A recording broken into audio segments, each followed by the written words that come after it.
इसका अर्थ यह नहीं कि उन्होंने अपना वशिष्ठ व्यक्ति खो दिया, उन्होंने स्वेच्छापूर्वक स्वीकार किया। जैसे हम लोग दीक्षा लेने के लिए स्वेच्छापूर्वक तैयार रहते हैं, गुरु महाराज को स्वीकार करते हैं, उसी तरह अर्जुन भी स्वीकार किया भगवान को। कृष्ण जो कहेंगे मैं वो करूँगा, मेरे समस्त शिष्यों के समान उन्होंने अपने वशिष्ठ व्यक्ति को खोया नहीं है, अपितु उन्होंने अपने व्यक्तित्व को समर्पित कर दिया। आवश्यक है, उदाहरण के लिए मान लीजिए कोई व्यक्ति संभोग नहीं करता, इसका तात्पर्य यह नहीं वो नपुंसक हो गया है। यदि उसकी इच्छा हो तो हजारों बार संभोग कर सकता है, किंतु उनसे स्वेच्छा से उसका त्याग किया, परम दृष्टि निर्वत उसकी अभिवृद्धि पूर्ति की है। कभी कभी हम उपवास करते हैं, किंतु उसका यह नहीं कि हम रोगग्रस्त हैं, हम स्वेच्छा से उपवास करते हैं। जैसे हम लोग एकादशी व्रत करते हैं तो खाने का खा लेते हैं, बहुत चीज खा सकते हैं, लेकिन हम स्वेच्छा से करते हैं ना कि हम आज भगवान के लिए भूखा रहना है, तपस्या कर रहे हैं। कलयुग में तपस्या पे एकादशी को माना गया है, सबसे बड़ा तपस्या है।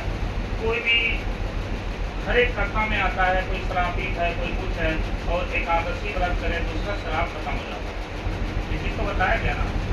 तो एकादशी बहुत महत्वपूर्ण दिन है। अगर हमारे अंदर ताकत है, निर्जला कीजिए, अगर ताकत नहीं फल से कीजिए, अगर ताकत नहीं दूध से कीजिए, बहुत उपाय है।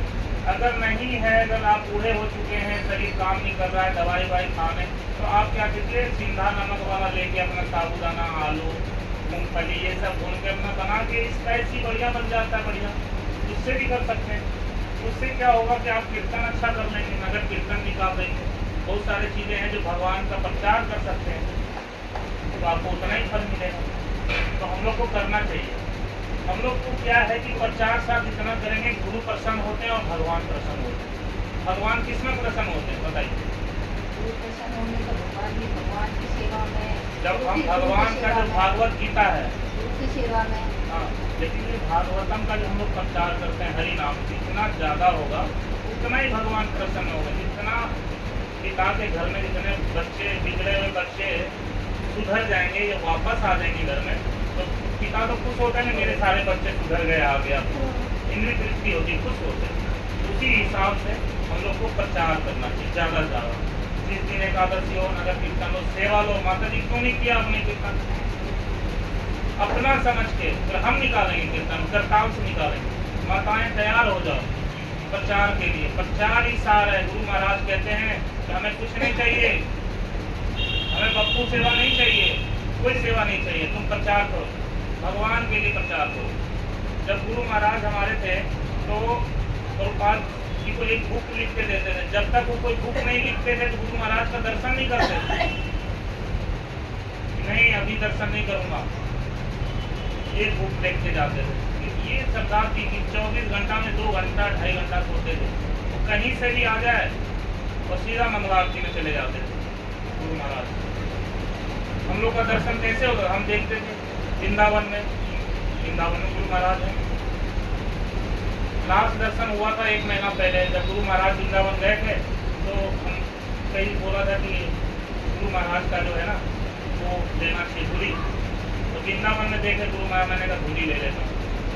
वो लास्ट दर्शन हमारा था, उसके बाद फिर वहीं के दर्शन हुए। गुरु महाराज बहुत कृपा करते हैं। गुरु महाराज भगवान से कम नहीं होते, भगवान के तरह भगवान तो नहीं होते, लेकिन भगवान से कम भी नहीं है। जो आपकी सारे शरीर मतलब मन की स्थिति को बदल दे और भगवान के सेवा में लगा दे, तो भगवान से कम नहीं है। उनकी वाणी इतनी मधुर कि कोई अगर 2 व्यक्ति 2 भक्त लड़के गुरु महाराज के पास आ जाते थे, वो सीधा बैठे रहते थे और बोलते कुछ नहीं थे, वो दोनों को देखते रहते थे और उसी में वो समझ जाता था भक्त को कि प्रभु जी हमसे गलती हो, वो कहता हमसे गलती होगा। दोनों एक दूसरे में अपने आप सेटलमेंट करके चले जाते थे। वो हमारे गुरु महाराज थे। एक बार ऐसे रथ यात्रा निकल रहा था, कानपुर में कहाँ निकल रहा था, तो वहाँ पर खूब बारिश हो गया। गुरु महाराज के अंदर सिद्धियाँ होती, सिद्धि कैसे होता है? जब हम निरंतर भगवान का नाम जाप करेंगे ना, तो हमारे अंदर अपने ऑटोमेटिक सिद्धि आ जाएगी। देखते नहीं जो वैष्णव होता है उसका शरीर वो एकदम चमक आ जाता है, क्योंकि वो जो भक्ति होता है ना, भक्ति एक राधा रानी का स्वरूप होता है। कितनी गोरी चिट्टी है राधा रानी, उससे सुंदर कोई तो है ही नहीं, कोई नहीं, उसका वर्णन नहीं कर सकते राधा रानी का, इतना सुंदर है। वही जो भक्ति का गुण है वो राधा रानी है, राधा रानी की शक्तियां हैं। जब राधा रानी भगवान कृष्ण जब गोपियां होती थी, इसके अंदर ही है, जब मैं इसको पढ़ के बताऊंगा, ठीक है, क्योंकि आगे पढ़ता हूँ, बहुत अच्छा है इसके अंदर। जो चीज भगवान को चाहिए होता था भक्त लोग समझ जाते थे, वो अर्पण करते थे। एक बार क्या हुआ, भाव में राधा रानी को देखना चाह रहे थे भगवान कृष्ण, तो गोपियां को पता लग गया कि क्या चाह रहे भगवान। भगवान तो उनके सारे गोपियां जो है उनके भी सारे वो है, जो सामने वाला जो राजा होता है, प्रजा ऐसे ऐसे होते हैं, जो भक्त होता है, जैसे कोई भगवान और भक्त के बीच में संवाद होता है, तो भगवान को भक्त समझ जाता है कि आज भगवान को क्या खिलाना है, भगवान को अच्छा लगे, तो भक्त पहले समझ जाता थोड़ा कि भगवान को आज ये भोग लगाना चाहिए, ये भोग लगाना चाहिए। तो इस तरह भगवान राधा रानी के लिए सोचने से ला रहा, तो लोग उनके अंदर मैं बोल नहीं पा रहा हूँ कि राधा रानी को कैसे भगवान कृष्ण बुलाना चाह रहे थे, लेकिन गोपियां लोग समझ गई। तो तुरंत भगवान मतलब गोपियों ने क्या करा, राधा रानी को आगे पेश किया भगवान के, प्रभु ये राधा रानी है, लीजिए इनसे संवाद कीजिए।